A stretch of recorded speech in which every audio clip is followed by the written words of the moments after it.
This is Duke University. This time on Office Hours, 6 Duke scholars currently in 4 different countries discuss the significance of the Egyptian presidential runoff election scheduled for this weekend. Good morning, good afternoon, good evening, wherever you're watching us from. Duke University's Office Hours program and Duke Islamic Studies Center and the Transcultural Islam Project are happy to welcome you to this Google Hangout previewing tomorrow's presidential runoff elections in Egypt. I'm Azzeddin Shergi, affiliated faculty with Duke Islamic Studies Center and Arabic instructor. I will be moderating this discussion, which will include a group of interdisciplinary scholars, professors, and students from Duke University. Joining us from Cairo, Assistant Professor of the Practice in Asian and Middle Eastern Studies, Mbaye Lo. Also in Cairo, Sarah Haas and Desmond Lee, 2 students from Duke participating in the DukeEngage program in Cairo. And from Paris, Associate Professor of the Practice in Political Science, Abdeslam Maghraoui. From Jerusalem, Professor of Religion, Shalom Goldman. And from Durham, North Carolina, David Shanzer, Associate Professor of the Practice at Duke's Sanford School of Public Policy. And last but not least, Nadia Asharawi. It's a time of great political uncertainty. Just yesterday, a high court ruled to dissolve the newly elected, with a Muslim majority parliament, and giving the authority to the Supreme Military Council, known as SCAF, to oversee the writing of a new constitution. It was a move that a lot of observers in Egypt saw as a soft military coup that came actually to abort the process that started in the events that happened at Tahrir Square with the uprisings that toppled the regime of Mubarak. Now, of course, tomorrow these elections are going to happen in an environment which has a lot of uncertainty into it. There's no constitution in place, there's no parliament, and there's even no clarity about what the presidential powers of the future president are going to be.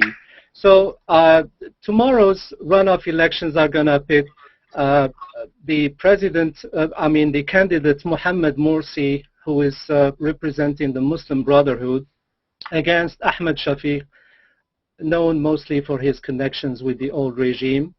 And the very legitimacy of Shafik's candidacy has been in question in recent weeks until it had been, actually a court has ruled again that he can run in these elections.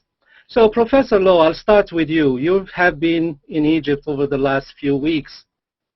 Can you please give us what the mood or the atmosphere is like on the Egyptian streets?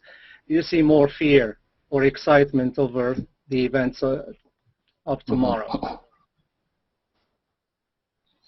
Hey, well, thank you, Ustad Izzuddin, for inviting me to participate. And welcome everyone, and thank you, colleagues and friends. I would not call it a soft military coup. I wouldn't even call it a military coup. I think I would say, as most Egyptians are saying, it is, or many Egyptians are saying, is democracy at work. I think there is, this morning I surveyed news, Arab news and global news, and they were using the same language, but when as someone who's been in Egypt in the last couple of weeks and yesterday was following the development and reading the newspapers, the decisions were not unexpected. They were expected highly by Egyptians. And 2 hours ago, I was at Tahrir. I went for Friday service at the mosque at the Tahrir, and the Imam, who is known as the Imam of the Revolution, he made the same statement that this was not a surprise, it was highly expected. And he cited Arabic saying that ma buni al-batil fahuwa batil, something that is at its foundation is false, it is always false. And I think that argument was used earlier by pro-revolutionary lawyers who wanted the parliament dissolved. So briefly, Cairo's calm. I think it is much calmer today than yesterday and the day before. And unlike the 2 weeks ago when the verdicts against Mubarak were issued, it was highly tense at that time. So briefly, the verdicts, the Supreme Court or the High Constitutional Court issued 4 verdicts yesterday. But only I think what is relevant here are the 2. One is they didn't talk about Shafik. The court justice the court justice Sultan Farouk's argument was regarding verdict number 1, which allow Shafik to run, is basically an argument of the parliament is overstepping its boundary. It cannot be a jury and the judge at the same, because the parliament is dominated by a group who are running against Tawfiq Shafik or Ahmed Sulaiman or Amr Musa. Therefore, they cannot issue a verdict that can take citizens' right of vote from them unless a court proceeding make that decision. It is not the parliament. So what the argument they make really is more of separation of powers. This is not the power of the parliament, legislative branch, but it is the judicial power to decide who should run. So the decision that disqualified Shafik in April 23rd actually was approved by the military council on April 24th. The military council agreed that Shafik should be disqualified. So Shafik appealed back to the presidential electoral committee. The presidential electoral committee then sent the case to the Supreme Court. So yesterday, the Supreme Court come back and say, well, and Shafiq's lawyer, by the name of Tawfiq, was very clear in his argument that he's a citizen and there is no judicial process that have disqualified him from running. But people who are disqualified from running are people who are in the parliament and people who may be running against it. So that is one, which was highly expected by many Egyptians. The second argument, I think, in which the parliament was dissolved, was brought to the court in April, I guess 17, don't quote me on that, by someone who said the parliament is not respecting its own its own laws. Because, as you know, in Egypt there are about 17 governorates, and in terms of political parties, they have to only run for 2/3 of the seats. There are 508 seats, minus 10 which are appointed. The other seats, 998, are open for political parties and individuals. But political parties should only run for 2/3 of it. 1/3 is reserved for individuals who are non-partisan candidates. What happens is, according to the gentleman who filed this complaint in April, was 2 parties he mentioned, An-Nur, the Salafi party, and the Justice and the Muslim Brotherhood party, which is the Justice and Freedom Party. They colluded with individuals to take those seats. So based on that argument, then the court say there is the constitutional principle of equal opportunities was violated. Therefore, the foundation of parliament should be dissolved. Yeah. So basically, that is what had happened yesterday. Well, thank you for that nuanced opinion there. I was just expecting that with the reinstatement of the martial law that we would see, because we had got into the habit of seeing people flocking into Tahrir Square to express their anger. But as you said, depending on the media you get your news from, I did not see those big crowds go into Tahrir Square. Is it because there is much more presence of the military and security forces banning access, or just that people have maybe lost that revolutionary spirit that we had seen in when the Arab Spring started in Egypt in January of 2011? Well, there have been crowds coming to Tahrir every day. It is a on daily basis. 100, some days 1,000, but every weekend, today is Friday, after Friday prayer, you expect 100,000. So it becomes more also of entertainment.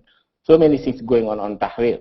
So the crowd will be, of course, coming out in late hours. It is just about 4 something p.m. here in Egypt. So they expect it. But I don't, because tomorrow the elections too, it doesn't make a political strategy for political parties, especially the Muslim Brotherhood, to mobilize crowd to come out, because they may need them tomorrow to go and support and cast their vote. So I think that is why so far I haven't seen any strong, big, large crowds coming out or going to Tahrir. Okay. Isn't one of the reasons also because there's a lot of ambivalence about the Muslim Brotherhood among the so-called revolutionaries, and they have mixed feelings about this verdict. A lot of the, kind of liberal, more secular elements of the revolution have been disappointed in that the Muslim Brotherhood is essentially engaged in a power grab, and these court rulings in some ways have reduced the Muslim Brotherhood's ability to grasp the totality of power in Egypt. So maybe there's some ambivalence about these court rulings, which is, leading to people not flocking to the streets. Professor Shanzer, since actually this may be a good segue into your academic interests as well. You are the director of the Triangle Center on Terrorism and Homeland Security. You've done a lot of research on American Muslims and I just want to ask you, the fact that we're watching this confrontation that's likely to get even more fierce between the military in Egypt and the Muslim Brotherhood, which in eventually is going to bar entry into the Muslim Brotherhood from entry into the political process. Couldn't that maybe be a factor in their radicalization? Well, the hope, of course, is that the Muslim Brotherhood, by entering into politics, is going to. It's a lot harder to govern than it is to be in opposition and just espouse ideas. And to be in politics means you have to try to retain public support.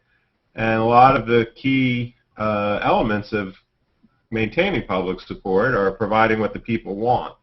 And it may be a lot of people want more Islamic ideas to be governed under, but the thrust of what at least polling says is that people want economic development, they want jobs, and they want some element of they want democracy and more freedom than they had under the prior regime. So the thought is that, and the big question that's out there is, what will be the character of the Muslim Brotherhood if they if Morsi wins the election and they are responsible for governing? Now, these court rulings have now thrown a lot of that into question, because it's unclear that even if Morsi wins, how much power will the Brotherhood be able to exercise? What is the military council going to do in terms of how much power they're willing to give if Morsi wins this election? So I think we were going to see a test of what was going to be the true character of the Muslim Brotherhood if Parliament stayed in effect and Morsi won. But now, since all that's been called into question, I'm not sure we're going to get a clear test of what a lot of people were interested in seeing, is what is the true nature of the Brotherhood going to be once it's given power to govern. I'm going to turn now to Professor Maghraoui in Paris. I know you have done a lot of research on the Egyptian political scene, starting from your book, Liberation Without Democracy, Nationhood and Citizenship in Egypt. Now, can you please map out for us the political landscape? What are really the stakes, and who are the major stakeholders? Well, I think the event that we have seen unfolding during the past week or months really show that the main actors so far are the military and remnants of the old regimes, the court system, the high officials appointed by the Mubarak regime on one hand, and on the other, the Muslim Brotherhood. I mean, this is clearly an arrest of a democratic process that was very shaky. Sure, it has problems. Nonetheless, I think that there was a feeling that Egyptians or the Egyptian people had a sense that they are actually making the decisions, that there is some sense of popular sovereignty being established, that even the institutional process, no matter how chaotic, it has gained kind of legitimacy that we have never seen in the past. Well, the tragedy, in a way, is that if you look at the various fractions of the population, like 50% or even more than 50% of the population that voted, they did not vote for the representative of the Muslim Brotherhood, and they did not vote for the Ahmed Shafik, that each one of them got roughly 25%, whereas the other candidates, they got more than 50% of the vote, which means that Egyptians, I think, as a whole, we really didn't want to make a choice between an autocrat and a religious leader. The problem, as I see it, is that the other major political force, that it is very heterogeneous socially, ideologically, politically, made up of progressives, liberals, secularists, Copts, they simply did not have their act together. I mean, I think that they were completely disorganized. They were running against each other. They presented candidates. They competed, and in the end, none of them made it to the second round, which is really the tragedy. I think in the end, this is really a lesson that, well, if to compete, you have to, of course, march in the Tahrir Square, but yeah. At the same time, you have to translate the power of numbers into some kind of strategy, electoral strategy, and into institutions. And did not happen with the vast majority of Egyptians. They were not represented. And actually, that was going to be one of the questions. It's what happened to all those the youth movement that started the peaceful protests, and that I mean, don't you see, like I see maybe an analogy between what happened with the Occupy Wall Street movement, where while it got a lot of sympathy, they had legitimate concerns and demands, but unfortunately, because they were not well structured, the movement fizzled out. And I think that's why we're seeing here in Egypt, in the final race to the presidency, as you said, the two candidates only got about not more than 25% of the votes, and therefore this must have left a big chunk of the population seeing themselves not represented, that these two candidates do not represent their aspirations for change and for a viable alternative to the status quo. Right? And I would like to turn to Professor Goldman in Israel. Of course, when we talk about the stakeholders, I guess that Israel is a neighboring country, and it would be an understatement to say that they're watching this electoral drama in neighboring Egypt with a lot of anxiety. Can you please convey to us the mood in Israel about what's happening in Egypt? I just want to tell our viewers that when you introduced me, you said I was in Jerusalem. I was yesterday, but I decided to come closer to Egypt for personal reasons also. So I'm now about 45 minutes from the Egyptian border. Thank you for that decision. Except for Mbaye and his students, I'm the closest physically. Now, your question, I really have to break it down into who are the Israelis. Although the general impression is that the Israelis are Jews, only 80% of the Israeli population is Jewish. 20% are the people whom the Israelis identify as Israeli Arabs. So they're going to have a different view and actually a different kind of stake in the outcome of the Egyptian elections. Then there are the 4 million Palestinians who live to some degree, differing degrees, under Israeli rule. So that is 11 million people altogether living in Israel proper or in the Israeli territories who have a stake in what's going on. So among Israeli Jews, I'll begin there. I've been here for a week now. There's much less anxiety and concern about it than I would put it this way, that the government, the Netanyahu government, is being uncharacteristically quiet about this issue. They've been speaking a lot about Iran, a lot about Turkey, very little about Syria and Egypt. The government doesn't want to be seen as having any influence on this process. That is, endorsing a candidate which might make that candidate less favorable to voters. They're being quiet. The Israeli press and what the British call the chattering classes are divided between conservatives and liberals.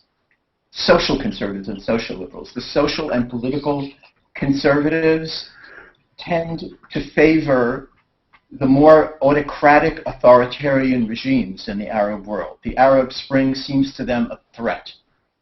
The status quo with Egypt and other countries can be maintained, in their view, only with authoritarianism. The liberals in Israel, the liberal press, especially Haaretz, is more in favor of the democratic process in Egypt. Now let us turn from the Jewish population to the Palestinian population. Since the Egyptian revolution in January and February of last year, the Palestinians have been involved in the process because both Hamas and the PLO, who are divided, have a stake in what happens in Egypt. Egypt borders the Gaza Strip. Egypt has been trying to mediate between Hamas and the PLO. Egypt is talking about forming some kind of unity, political unity, if not an actual unity government. So when I look at the press and listen to the radio in the West Bank and in Gaza, there too, there are conservatives and liberals. The conservatives want the Muslim Brotherhood to triumph, and the liberals feel that the secularists have a better chance of negotiating Israeli concessions. So that's the larger picture. Curiously, what's occupying Israel this week in foreign policy, a report about the Turkish raid, not the Turkish raid, I'm sorry, the Israeli raid on the Turkish ship last year. The government report is very critical of the Israeli army and hierarchy, and that seems to be occupying the press. I imagine after the Sabbath, we'll have a lot of reporting stop for 24 hours. There'll be a lot more said about the Egyptian situation. I hope that gives the overall picture, but I do want to introduce the Palestinians into the equation here, and the separate the Arabs of Israel. So there are many players. Can I ask a question of Shalom? What is the thinking there about the possible interplay between a Muslim Brotherhood-led government, although we don't know now if we're going to get that, and Hamas?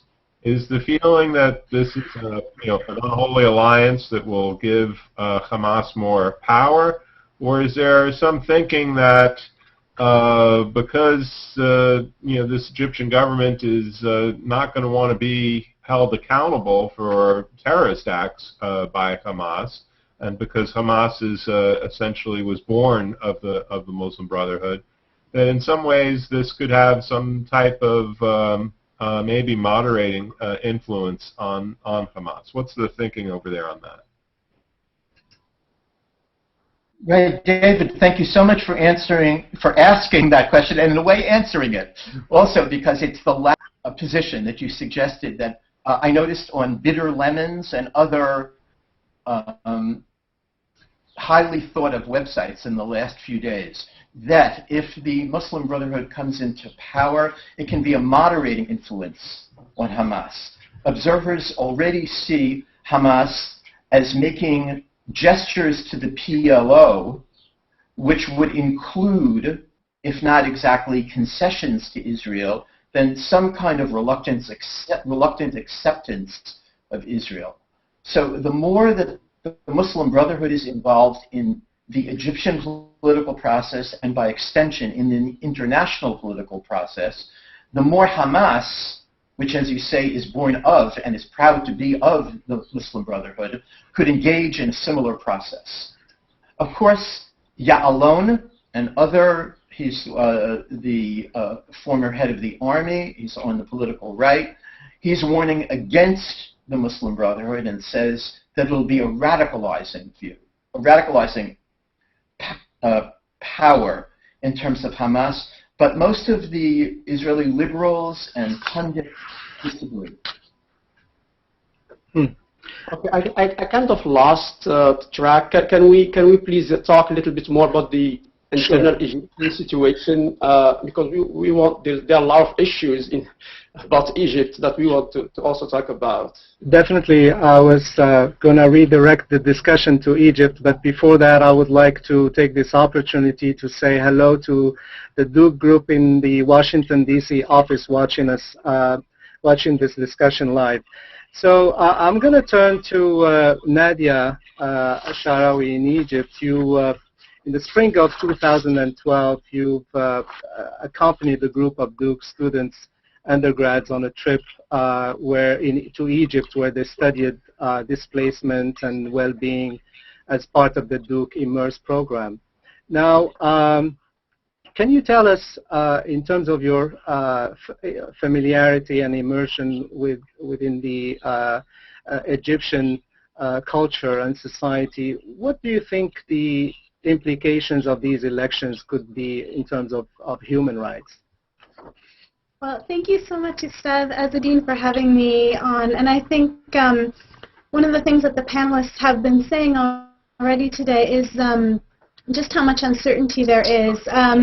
You know, Professor Lo mentioned that the court's decisions were not unexpected, and I think that's true. I think a lot of Egyptians that I've been reading about and talking to have been saying that this has been expected. The question for me then, and for a lot of Egyptians and others, I think, are, well, what are the effects? And I think that the effects are not necessarily clear, and I think there are concerns regardless of how this election goes for human rights. And, you know, I've mentioned that there are a lot of unknowns. I think with a Shafik presidency, maybe there are fewer unknowns. Maybe what we're talking about there is a return to old regime-style politics as usual. And in that case, I think we can think very clearly about what some of the effects might be in terms of political freedom, freedom of religion, human rights. You know, just one example, which has already been mentioned today, is the decades-old emergency law, which finally expired, and only about 2 weeks later, we have essentially a reinstatement of some of the main powers of that law, with the military and security forces having the ability to arrest people without judicial review. So something like that is sort of an example of some of the things that we might worry about in terms of human rights. With the Morsi presidency and the Brotherhood, again, as I think David has mentioned, that is under question now that the parliament has been dissolved. Of course, with the Brotherhood, they've paid a lot of lip service to equality and human rights. What would actually happen in practice? I know that there are lots of concerns I've heard about, both from in the news and from Egyptians as well, about, again, political and religious freedom. Minority rights are definitely an issue, and women's rights have been brought up. So I guess the question is, we're dealing with a lot of unknowns here. Without there being a constitution, again, there's a question, perhaps a Brotherhood presidency might be preferable to a Shafik presidency if there were a strong constitution in place from the human rights perspective. But because we don't have that, again, there are a lot of unknowns. And I think, as you've all sort of mentioned, for for the revolutionary youth and for people who don't want either an Islamist candidate or a return to the old regime, it's a very difficult choice. Thank you. I'm going to turn to and also, get the perspective. Go ahead. Go ahead, Professor Lo. Go ahead. If you just allow me to add to Nadia's point, I think yesterday's verdict did play quite well with the strategies of the Muslim Brotherhood because it attacked more support for them. If you look at the independents, they were hesitant to support the Brotherhood because they said that will be too much power in their hands.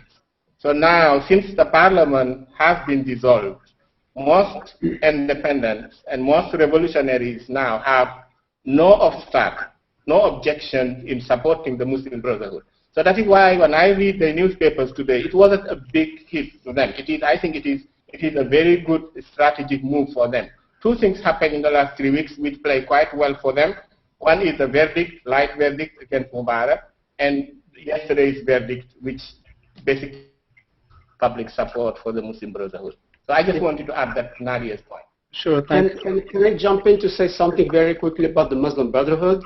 Go ahead, please. I think I mean, for me, it was really striking that their attitude, how they reacted to the whole series of rulings and decisions. I thought that it was almost like the party to continue to participate in an electoral process that has been devoid of any kind of serious legitimacy is kind of suspicious to me. I mean, there is no parliament, there is no constitution. The powers and the mandates of the president are completely unclear, and yet they are willing to participate in the process. I mean, if it's Morsi, it's problematic, and if it's Shafik, it's even more problematic, because if it's Morsi, well, he's going to have very little leverage. I mean, it's not clear what kind of powers he will have. If it's Shafik, he will act probably like any autocratic leaders, and he has already given indications as to how he is going to rule. Talking about the being strict about the demonstration, the revival of almost the emergency laws, and therefore, so I'm kind of mind-boggled by how the Muslim Brotherhood is really accepting this, that it is participating in a process that seems to be to have lost legitimacy. What is the stake there? What is really happening? I mean, they lost the parliament. Are they willing to have the presidency just for the sake of having a figure there? I'm not sure. Didn't the Brotherhood overplay its hand to some extent by not respecting this 2/3, 1/3, by saying certain people couldn't participate in the ballot, by rushing the elections, knowing that they were the only party that could really organize for quick elections, and has that to some degree, in your view, kind of undermined their legitimacy in the eyes of some parts of the Egyptian population? What do you think about that?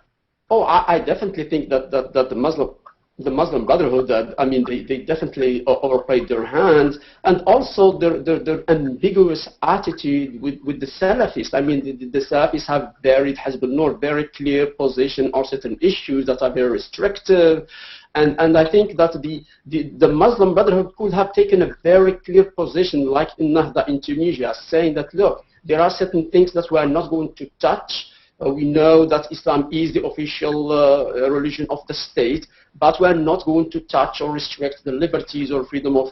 But I think that the Muslim Brotherhood never came out clearly with that kind of statement. So if they came out with that kind of statement, they took very clear positions toward the Salafists, and then they tried to bridge to work with the various factions in the liberal, secular, nationalist, whatever. I think it could have created a really wider constituency. But I think that a lot of Egyptians are concerned. I mean, when Shafik comes out and he says, we want security, we don't want another Afghanistan, I think there are a lot of Egyptians who believe that. I mean, they think that, well, look, I mean, we don't want a government that's going to start acting as if it's Afghanistan. Yeah. Professor Maghraoui. Quickly. Yes. Ustadis, I think we have two things here. like to bring to because they have been studying and doing some, empirical observation and talking to Egyptians, they may have something that may be very relevant to our discussion. You have Sarah and you have... Yeah. Oh, definitely. No, definitely. I was going to come back to Sarah and Desmond right now. Sarah, can you move to the center a little bit so that we can see you? To the camera? Yeah, because this next question was going to be to you, actually. So, Sarah, you're a Duke student with the interest in Arabic and Middle Eastern studies. Here you are at the end of your freshman year in Egypt, at the center of the Arab world, watching history in the making. So, can you tell us what your feelings are at this moment? Yes, absolutely. Thank you, Ustaz Azzedine. So far, Cairo has been an absolutely amazing experience. It's actually the first time I've ever traveled outside of America, so getting a new perspective on what exactly it means to travel outside of America and see a new culture right here in Cairo has been incredible and quite humbling as well. What's really impressed me the most and what has made this particular trip very interesting for me and the rest of the students at DukeEngage is that we're one of few Americans here in Cairo right now, so we're getting to witness this transition into democracy firsthand. And it's something that I think we'll look back at quite fondly and with memories that not many people may get to have. One of the things that's actually really impressed me as well is the Egyptian people and the people that we've been able to interact with here through our partnership organizations. So rather than sitting home in America watching, the news or reading newspapers, we're actually here seeing the election through the Egyptians' eyes. We've heard things like, "This is our country, it's time for change." I've talked to supporters that are for Shafik. I've talked to supporters that are for Morsi. I've also talked to an incredible woman at one of our partnership organizations who has been really involved with the election and frequented Tahrir Square many times, who is finding her voice in a different way in democracy by abstaining the vote and boycotting the election, which is quite interesting as well to see how maybe the low voter turnout will affect the election. Yeah, and so maybe Desmond will have a few things to say as well. Yeah, please let Desmond come to the camera too. Desmond, can you please respond to the same question and just share with us your immersion, also experience into Arab culture in Egypt? Sure. Like Sarah said, it's been a very amazing experience. I'm very thankful to have been given the opportunity to do this. I guess one of the things that has really amazed me in witnessing this transition is I've been able to really see democracy or the democratic process and other political processes develop. In the United States, we sort of take for granted the validity and the efficiency of our political processes. We don't really think about things such as, voter fraud or failure of our political institutions. While there might be debates, that's not really something that's on our minds. But here, that's a very big concern. A number of people that I've talked with while working with our partner organizations express concerns about the validity of their political institutions. For example, one person I spoke with believed that Ahmed Shafik had won second place in the preliminary elections, through cheating or because soldiers and other conscripts have been allowed to vote, which was supposed to be prohibited. So this sort of doubt in the political institutions is very interesting, and it's very humbling to see democracy at its earliest stages, because it's something that we definitely take for granted here in America. I've also been very excited because I believe this whole transition has allowed Egyptians really to open up and to talk with us about topics that I believe were previously considered taboo or not something that you would speak about in public. I remember before coming to Egypt, I was warned really to not speak about religion or personal matters or politics. But here, people have been very eager to engage with us on that level, and I think the reason is that the election provides a sort of medium for connecting to these topics. For example, when speaking to someone about Morsi and the Muslim Brotherhood platform, it was very interesting because they then opened up about their views on Coptic and female participation in the government, or women's role in the public society, or things like that. So it's been very enriching to be given the opportunity to speak on topics that I don't think I would have had the chance to speak on with Egyptian at a different time or a different context. All right. Well, thank you very much, Desmond and Sarah. Abdeslam, I'm gonna yes. I'm not sure. Ustaz, I just want to make a minor correction. That it was said that Shafik won the second place, about 300,000 votes behind Morsi because he cheated. But it was reviewed, and no evidence was found. And the Carter Center did also justify the result of the election. So I just want to make it clear that it was reviewed by courts, it was reviewed by independent observers, international observers, and no cheating had taken place in the first round. Just for the record. Sure. Okay. Abdeslam, I would like to return to you because actually what has the predominant kind of characteristic of these of the Arab Spring and the electoral transition process that happened, it has brought Islamist parties into power. And I would like to link this with I know you just contributed with a chapter on Morocco in the book The Islamists Are Coming, which was recently published by the Wilson Center and the U.S. Institute of Peace. Can you please give us a snapshot of your thesis, if you want, in that book? How do you explain this phenomenon that the Islamists are actually back in power in Tunisia, in Morocco, and now in Egypt? We don't know if they're going to be in power, but and also probably in Libya. Yeah, well, I mean, I think they're the most organized political force in the country. When you have authoritarian regimes that repress political participation, you would find different avenues to participate in politics, and the Islamists have been the most, I think, committed, the better organized, the more entrenched sociologically in these societies. That being said, there are huge differences in each case. The Islamists in Morocco are different from Tunisia, and this you have heard before, and they are different from Egypt, and each country has its own characteristics. I think in the end, I mean, the Islamists are going to be part of the power structure. The question, I think, for me that is really essential is how the Islamist parties that are willing to participate in the political process are going to, negotiate their way around other smaller radical groups. And they are more or less big, depending on the country. In Egypt, 25%, but Hezbollah is significant. In Tunisia, they are less important by numbers, but they are still vocal. I mean, there were demonstrations last week. There were attacks on artists.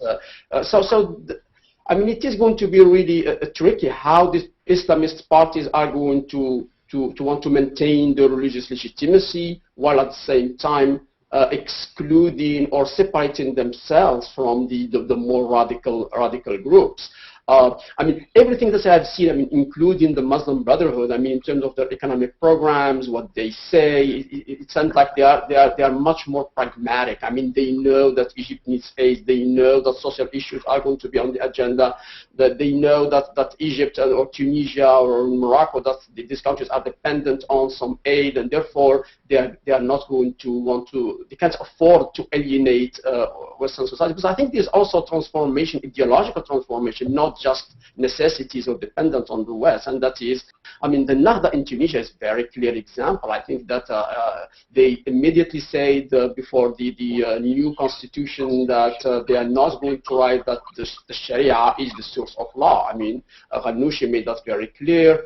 The new constitution is going to be drafted in October. We will see, but it seems to me that they are willing to work within a secular framework, even though they still say that the official religion of the state is Islam. They can have that as long as they guarantee some kind of basic individual rights and they are not going to restrict the liberties and freedom of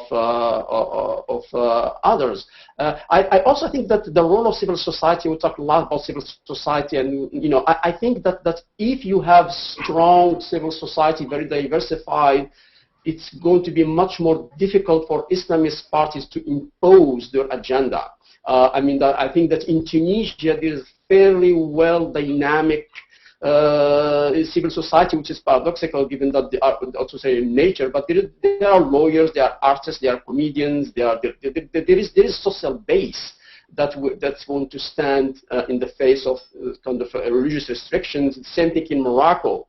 I think in Egypt there is such thing, but for some reason it has not been able to coalesce into some one single group to impose their views and to say, at least in the legislative elections and in presidential elections, they basically lost. And that's really a tragedy, as I said, because in terms of numbers, they are larger.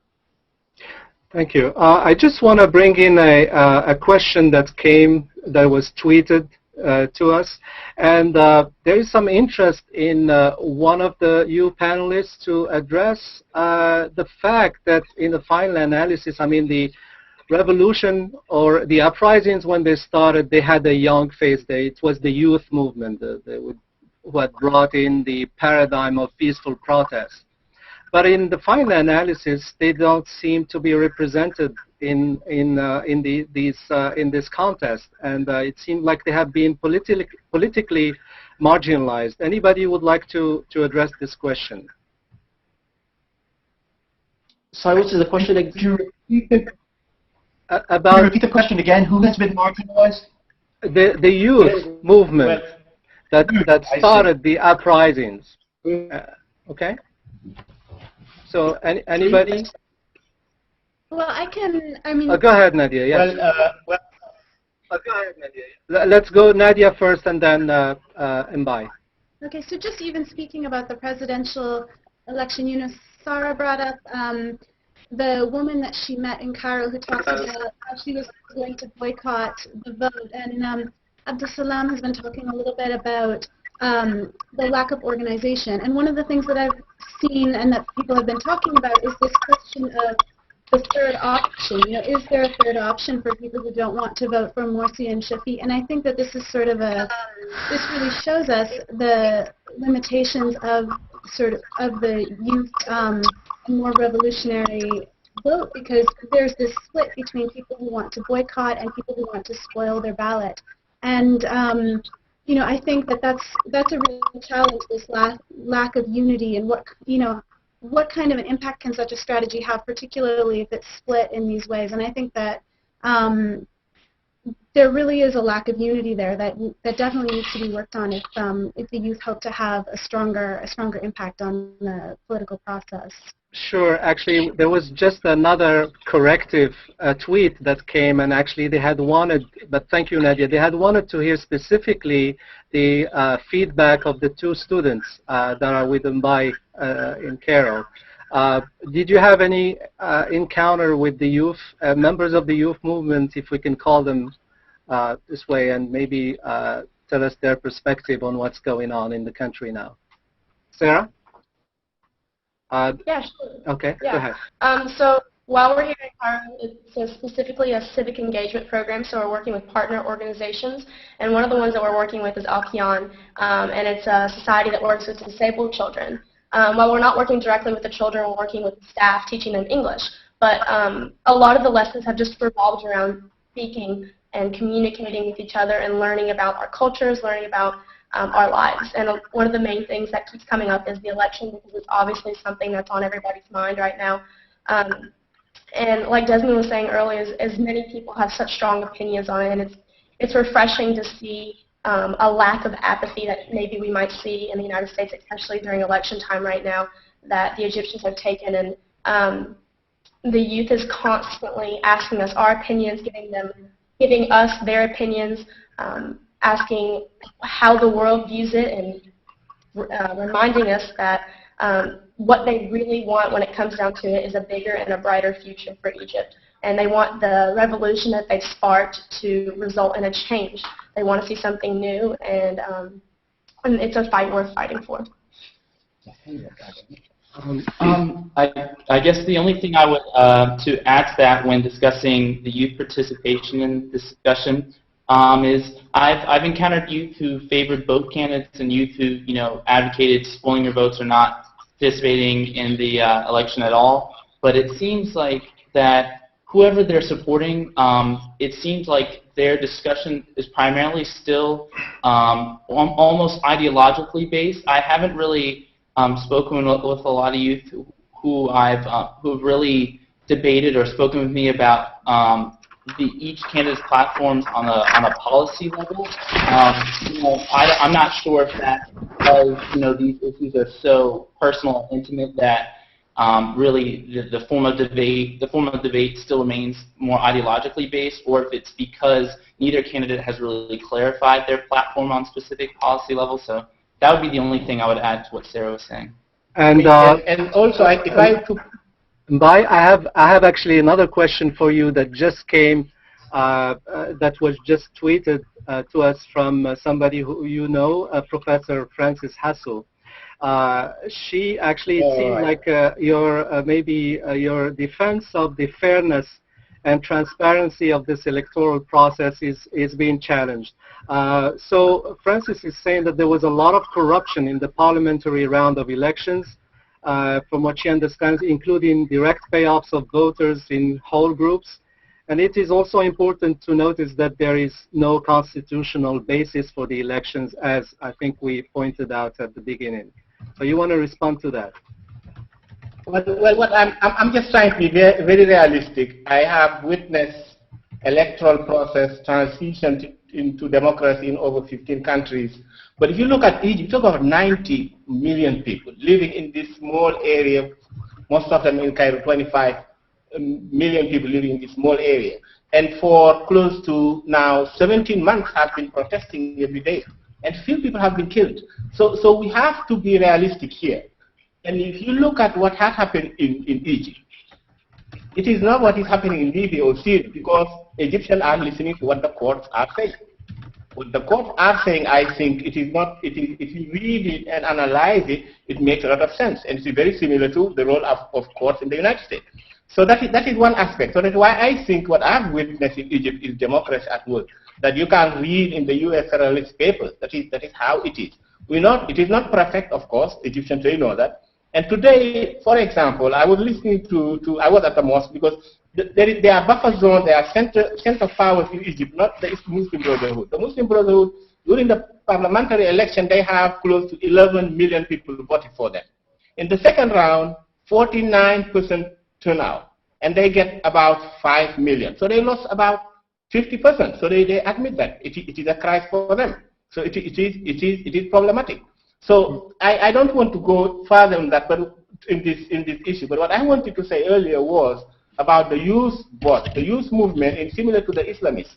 These are words that we use, but we need to look at the realities on the ground. The Islamists are to be Salafi, Jama'ah Islamiyah, Ikhwan Muslimin. So we need to look at which Islamists we need to work with, or which Islamists means what for us. The same thing when you say the youth movement, some of them are associated with the Muslim Brotherhood. We met with them with DukeEngage last year, the representative of the youth movement of the Muslim Brotherhood within the revolution. There is WAFD members in the youth movement. There is April 6th representative in the youth movement. So these are words, but at the end they come and tie to political parties or political groups. So most of them are Facebook kids, but in reality on the ground you have the Muslim Brotherhood, the Salafi movement on the ground, and you have the former National Party of Mubarak, who are Ahmed Shafik on the ground. Can they change? Well, Shafik is saying he has changed. The Muslim Brotherhood is also, the message they're giving is we have changed. What we did before the runoff, we will change it. We made mistakes, we admit it. So that's what I'm saying, that there is democracy at work in Egypt, and okay. That is, I think, what thank you, Mbaye. I'll have to inform you that we only have about 5 or 6 minutes to close. So I will be asking you to provide us with any closing remarks you want, and maybe in the form of a prediction. of since you know, tomorrow, this weekend, there's going to be these important runoff elections about who do you think, considering all the discussion, is going to be the candidate to win it all. Professor Shalom, can I ask you to respond to that question? Yes. The only prediction I could make is that whatever candidate is elected, based on the rhetoric of the last few months, the arrangements with Israel are going to come into question. Because I saw on Al-Haram online last week that 97% of Egyptians polled consider the so-called peace with Egypt an imposition of the West and something very negative. And it's the Mubarak regime and the Sadat regime and their corruption, which is linked to the peace with Israel. So I'm not saying that this is going to undo the peace, but I'm saying it's going to remain an issue, whoever wins, and it's going to make the international community very uncomfortable. Thank you. Nadia, any closing thoughts? Well, I don't know if I want to make a prediction about who will win either. You know, I think it's really difficult to tell, to be honest. It could go either way. I guess I would just finish with maybe a hope that I feel, which is that, and it's a bit of a prediction as well, that I think that we can't really go. There's a lot of fear that we're going to go back to time before the revolution, and I don't think that's completely possible. I think that, you know, seeing Egyptians out in the streets and seeing them fighting for what they believe, I don't think we're going to go all the way back to where we were before the revolution. So that's the best I can give you, I'm afraid, in terms of a prediction. Thank you. Mbaye? Oh, well, I will let Sarah and Desmond. Okay, sure. Okay. Sarah, go ahead. I guess my closing statements will just have to be that something that I've learned is democracy is not perfect and it's not always ideal, and it requires an extreme sense of engagement that I think the Egyptians have yet to shy away from. So with that being said, I'm going to have to agree with the previous statements and say that I would like to see a change for Egypt. I would like to see the revolution result in a change and something different from the previous regime.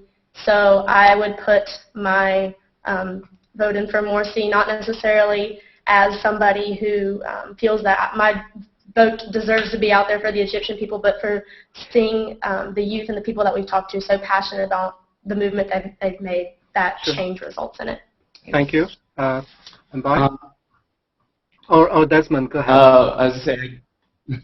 I guess my last comment would be that I think if instability continues, I think it will, even after this election. I think the importance of the economic challenges of reduced tourism, of economic and financial volatility, I think those factors will become more important.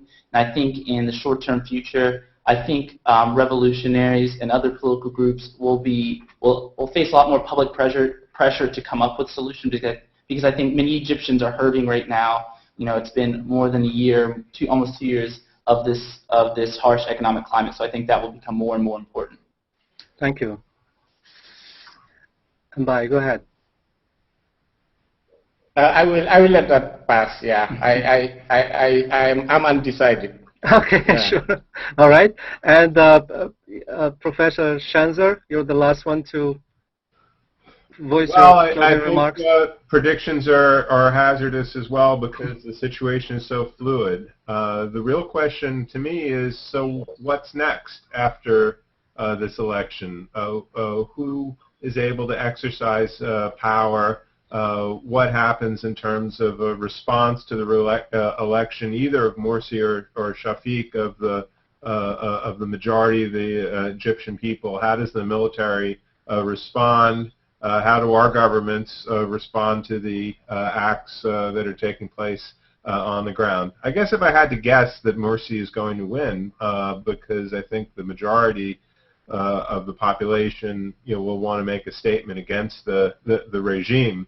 But then, once that occurs, what's next is really the important issues. And Oh, we could have this exact same discussion next week and still have a very robust conversation, because everything is so fluid and interesting. And I guess I agree with the students that democracy is messy, and this is really going to take a decade to begin to work its way out into a more stable situation. We're going to see a lot of ebbs and flows over really the course of the next decade, or maybe even longer. Well, and in closing, I would say that we wish the best for the people of Egypt. And from Durham, North Carolina, Duke University, where you watch this live, I would like to thank all the panelists for your wonderful contribution to this conversation. And goodbye. Produced by Duke University. Online at duke.edu.